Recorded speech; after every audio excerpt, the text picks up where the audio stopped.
Friends, shit happens.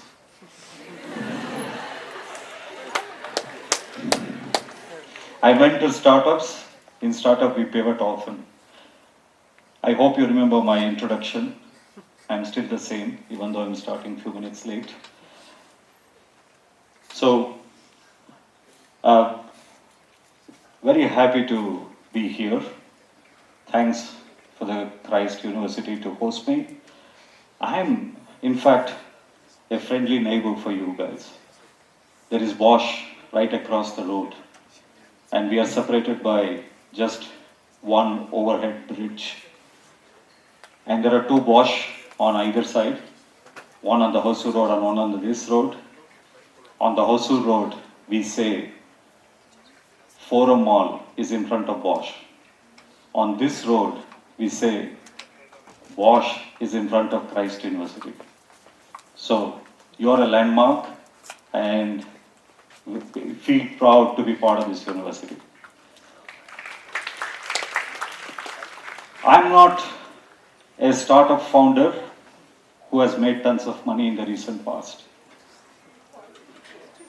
I am born in 70s, educated in 90s. I have 3 decades of watching tech industry rise and rise. Tech industry going through several metamorphoses in the last 3 decades. I have the privilege as CEO and MD to watch some of the finest minds and some of the transformations which happen in the tech industry at a personal level, at a company level, at a country level. If you ask me, my job description says I am the Chief Executive Officer and Managing Director of Bosch. But you know what I do? I build belief in young minds to think beyond the boundary and really make a difference, to be the change makers. So I can be called as a Chief Belief Officer rather than a Chief Executive Officer. So I am part of a 140-year-old legend called Bosch, and today I narrate the story of how do you build belief. When I reflect about myself, about my company, and about our country, and bit of looking ahead, how do we build belief? So, some months back or some few months back, I met my school friends, in an old school meet, which you know generally how it goes.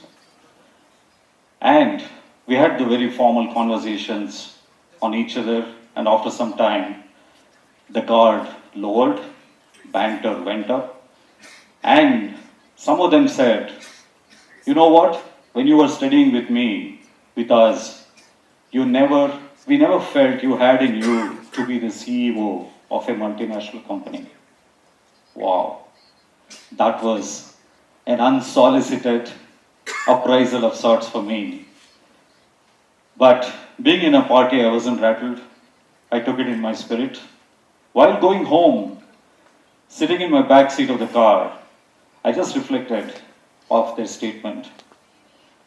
Yes, it dawned on me, I was a skinny, shy, introvert, coming from a rural part of Karnataka to Bangalore, struggling to fit in to then socially acceptable template.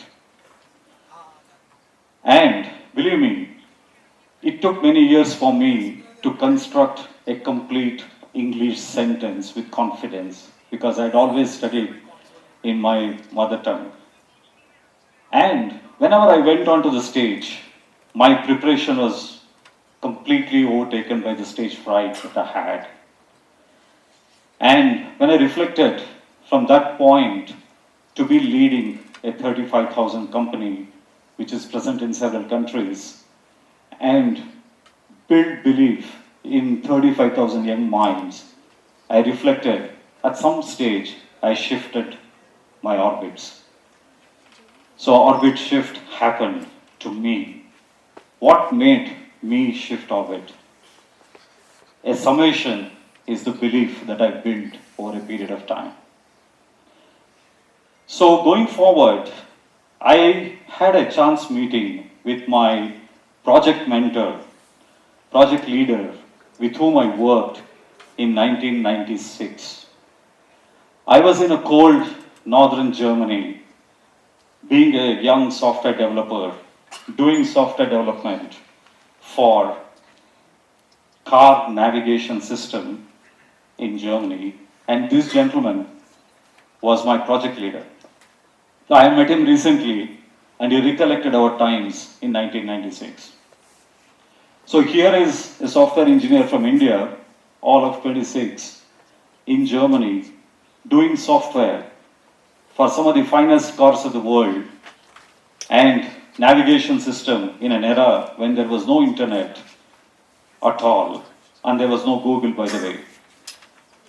And the best part is that I didn't know how to drive a car. I had never driven a car. Coming from India in 96, believe me, we had 4 car models, which included Ambassador and Fiat, which most of you wouldn't have seen. And we sold about 500,000 cars in 1996, and this year we would sell about 4 million cars in India. And I had a license to drive, which was issued to me.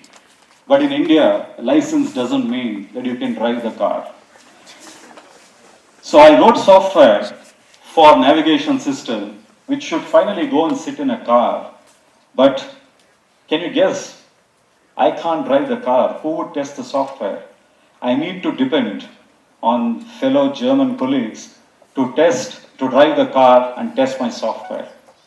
He recollected this incident and said he was completely amused to see a young software engineer coming from India who did not know how to drive a car but was writing software for pioneering navigation system in the car. And today, if you see, we write few millions of code which goes into a car. As the adage says, we do everything but a car. And we write software for autonomous driving, software-defined vehicle, connected car, managing the battery in an electric vehicle. All this software is written from this company, which is headquartered in India. And when I reflect, I felt we have made an orbit shift as a company in the last few years. So what made this orbit shift? As a company, we have started believing that we can do things like anybody else in the world. And August 23rd was an illustrious day for most Indians. Whenever I traveled around the world, they asked one question: how did you do it? I'm sure some of you still recollect what was August 23rd. We successfully launched Chandrayaan-3 and we landed the spacecraft in the southern lunar pole for the first time, which nobody in the world have done. This was literally an orbit shift. And when you think of it, who believed in it? It is our space scientists who work for Government of India and not for software companies, and believed that they can do this at the cost that India can afford and the technology that is cutting edge. And you reflect, the country has made an orbit shift. So if I look at orbit shifts of me as a person and company and the country, today I want to converse about orbit shift. What is the source of orbit shift? What goes behind an orbit shift at an individual level, at a company level, at a country level? Any orbit shift needs a thrust. So a spacecraft needs thrust to shift orbit. So is with individuals, so is with company. And that force is the belief. Belief of individuals, belief of company, belief of the country. And if you look at what is required in India, I say India needs a million CEOs. India needs a million entrepreneurs. Why? Why now and why here? Friends, there are four forces which I can narrate which are blowing in our favor. One, we are the largest tech community around the world. If you see the digital skill index around the world, we rate very high. Like many of you sitting here, Indian educated youth is highly respected around the world. And they are the most productive when it comes to tech. And the second, we are a country which is median age 28. We are a country median age 28 and the most populous country in the world. We constitute around 18% of world population. And our average age is around 28. Even 20 years from now, we will be a young country compared to many other countries around the world. It's a huge advantage for the country. Now look at the third force is Indian market. We would be marching towards perhaps the top 3 economies of the world with respect to time. If we are such a large economy, we are a massive market. We are the largest spenders and we will be a massive market. The fourth force, we are a very diverse country. We are a most populous country and we are tech knowledgeable country. And I would call India as an entrepreneurship lab for the world. You design your solutions in India and validate it. You have tested it for the world. Let me give you an example of autonomous driving in India. If I do autonomous driving in India, in Outer Ring Road, perhaps it works everywhere around the world. And if there are problems which we can solve out of India, which are relevant for the whole world. So these four forces make this as our time, and it's now and it's here. So, what takes to create 1 million CEOs or 1 million entrepreneurs out of our world? So, if I always say, if you're young, if you're healthy, if you're creative, if you're confident, if you're curious, if you're continuously learning, the next few years is yours. And when we have a tendency to settle down in life, we are advised to settle down in life.